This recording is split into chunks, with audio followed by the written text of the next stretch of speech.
जय हिंद दोस्तों। भारतीय सेना के सिपाही दिन रात देश की सुरक्षा में खड़े रहते हैं। देश में आई आपदा हो या फिर दुश्मन की नापाक हरकतों का मुंहतोड़ जवाब देने की बात हो, किसी भी पथ पर इनके पैर नहीं डगमगाते।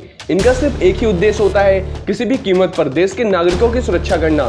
आमतौर पर आप सेना के नाम पर आर्मी, नेवी और एयरफोर्स को ही जानते हैं, पर भारत के पास कुछ ऐसे स्पेशल फोर्सेस हैं जो सबकी नजर में आए बिना दुश्मन के दांत खट्टे करने का हुनर रखती हैं। तो आइए जानते हैं कुछ ऐसे स्पेशल फोर्सेस के बारे में। नंबर 9 पे आता है घातक फोर्स। घातक फोर्स भारतीय सेना की स्पेशल कंपनी है जो मेन टू मेन असॉल्ट के वक्त बटालियन के आगे चलती है।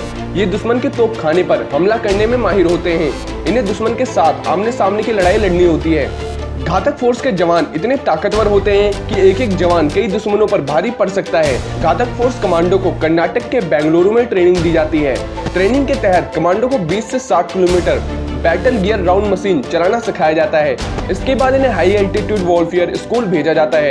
फोर्स कमांडो को ब्रिटिश आर्मी के साथ ट्रेनिंग दी जाती है। परमवीर चक्र विजेता योगेंद्र सिंह यादव घातक फोर्स का हिस्सा थे, जिन्होंने कारगिल की टाइगर हिल्स पर पाकिस्तान के खिलाफ अपने सैन्य कौशल का प्रदर्शन किया था। नंबर 8 पे आता है स्पेशल फ्रंटियर फोर्स। वर्ष 1962 के युद्ध के दौरान चीनी आक्रमण से लोहा लेने के लिए एक स्पेशल फोर्स का गठन किया गया, जिसका कार्य छिपे हुए दुश्मनों के खिलाफ कार्रवाई करना था। इसका इस्तेमाल उग्रवाद के खिलाफ और स्पेशल ऑपरेशन के दौरान किया जाता है। यह फोर्स भारत की खुफिया एजेंसी रो के अंतर्गत आती है। यह फोर्स कैबिनेट सेक्रेटेरिएट के डायरेक्टर जनरल के जरिए सीधे प्रधानमंत्री को सूचना देती है। इसका पूरा सेटअप ऐसा होता है कि भारतीय सेना को भी इसके ऑपरेशन की जानकारी नहीं होती है। वही नंबर 7 पे आता है फोर्स 1। मुंबई हमले के बाद महाराष्ट्र सरकार ने यह फैसला किया कि वह अपने महानगर की सुरक्षा के लिए एक खुद की फोर्स बनाएगी। इस कड़ी में उन्होंने 2010 में फोर्स 1 का गठन किया। इस फोर्स की सबसे बड़ी ताकत इसकी तेजी है। महज 15 मिनट में अपने सभी सामानों के साथ यह तैयार हो जाती है। इनकी ट्रेनिंग में DRDO और NSG और इजराइल की स्पेशल फोर्स की कड़ी मेहनत लगती है। विस्फोटक का ज्ञान, अचूकता से दुश्मन पर गोली बरसाने की कला इनको अलग बनाती है। मुंबई में किसी भी प्रकार के आतंकी हमले को रोकने में सक्षम है। इनकी भर्ती के समय 3000 आवेदन आए थे, जिनमें से सिर्फ 216 का ही चयन किया गया। नंबर 6 पे आते हैं पैरा कमांडोज। भारतीय पैरा कमांडो भारतीय सेना की सबसे ज्यादा ट्रेंड स्पेशल फोर्स है, जिसका गठन 1965 में भारत पाक युद्ध के दौरान हुआ। इसका मोटो है man apart every man an imperial. वर्ष 1971 और 1999 कारगिल युद्ध के दौरान इसी पैरा कमांडोज ने पाकिस्तान को धूल चटा दी थी। पैरा कमांडो भारतीय वायुसेना के पैरासूट रेजिमेंट का हिस्सा होते हैं, जो कि स्पेशल फोर्स के अंतर्गत आते हैं। पैरासूट यूनिट भारतीय वायुसेना की सबसे पुरानी हवाई यूनिट है। पैरासूट यूनिट का कार्य दुश्मन के इलाके में धीरे से लैंड करना और दुश्मन की पहली डिफेंस सिस्टम को ध्वस्त करना होता है।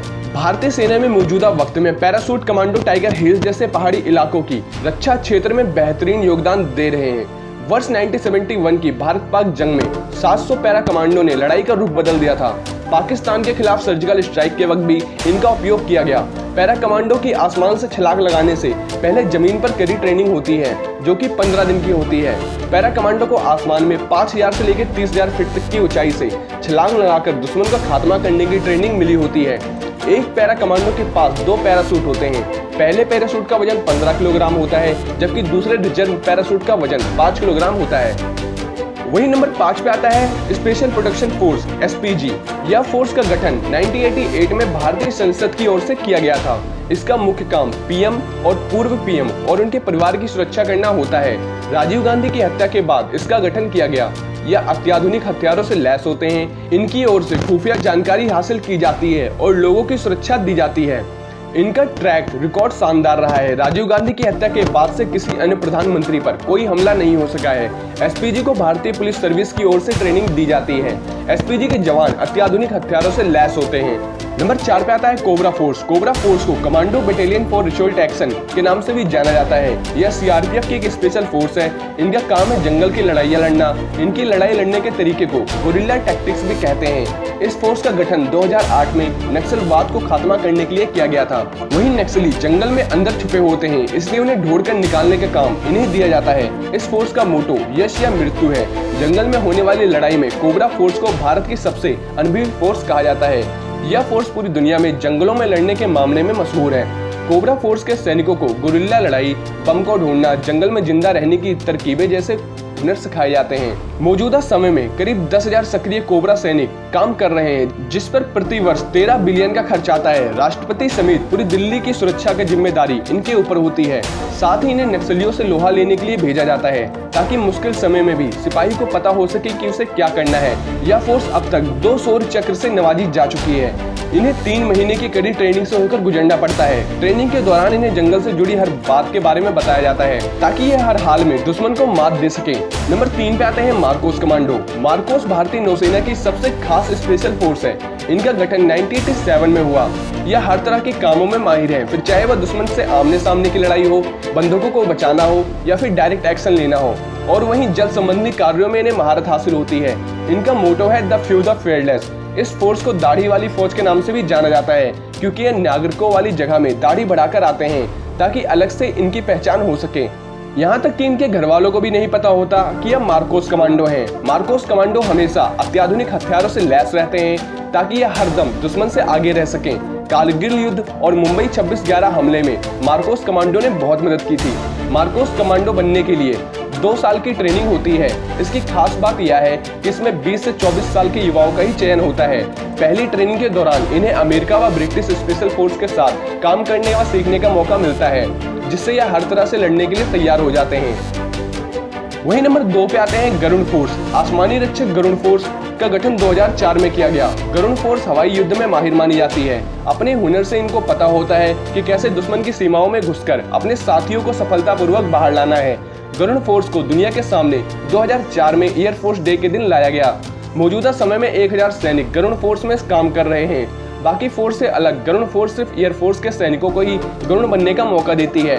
इनकी ट्रेनिंग सबसे लंबी होती है, जो कि 72 हफ्तों की होती है, जबकि पूरी तरह से गरुड़ फोर्स में शामिल होने में लगभग 3 साल का समय लग जाता है। इनका मोटो है प्रहार से सुरक्षा। यह हर तरह के प्रहार से देश की सुरक्षा करने के लिए तैयार होते हैं। वहीं नंबर 1 पे आते हैं एनएसजी या ब्लैक कैट कमांडो। एनएसजी या ब्लैक कैट कमांडो देश में सबसे ज्यादा प्रसिद्ध स्पेशल कमांडो फोर्स में से एक है। यह फोर्स अपने काम को करने में बिल्कुल भी नहीं हिचकिचाती, फिर चाहे वह दुश्मन को ढूंढ कर निकालना हो या फिर देश में घुसे आतंकवादियों को मारना हो। 1984 में इस फोर्स का गठन किया गया। यह फोर्स सर्वत्र सर्वोत्तम सुरक्षा के मोटो पर काम करती है। 26/11 के मुंबई हमले में बिना किसी मुसीबत के सफलतापूर्वक आतंकियों से निपटने में इन कमांडो का बहुत बड़ा हाथ था। ऑपरेशन ब्लू स्टार जैसे बड़े मिशन को इस फोर्स ने बड़ी समझदारी से अंजाम दिया था। एनएसजी कमांडो न सिर्फ भारत बल्कि विश्व की सबसे बेहतर फोर्स में शामिल है। इसके कमांडो हरदम ट्रेनिंग पर रहते हैं, ताकि आपातकालीन स्थिति में देश को बचाने के लिए तैयार रहें। सिर्फ चुनिंदा लोग ही इस फोर्स का हिस्सा बन पाते हैं, जिसके चलते इसमें शामिल होने वाले युवाओं का ड्रॉप आउट रेट 70 से 80% होता है। एनएसजी के 7500 कमांडो को स्पेशल एक्शन ग्रुप SAG और स्पेशल रेंजर ग्रुप SRG में बांट दिया जाता है। तो दोस्तों, कैसे लगी आपको वीडियो कमेंट बॉक्स में जरूर बताएं। अगर आपको वीडियो पसंद आती है तो लाइक एंड शेयर सब्सक्राइब जरूर करें। जय हिंद, जय भारत।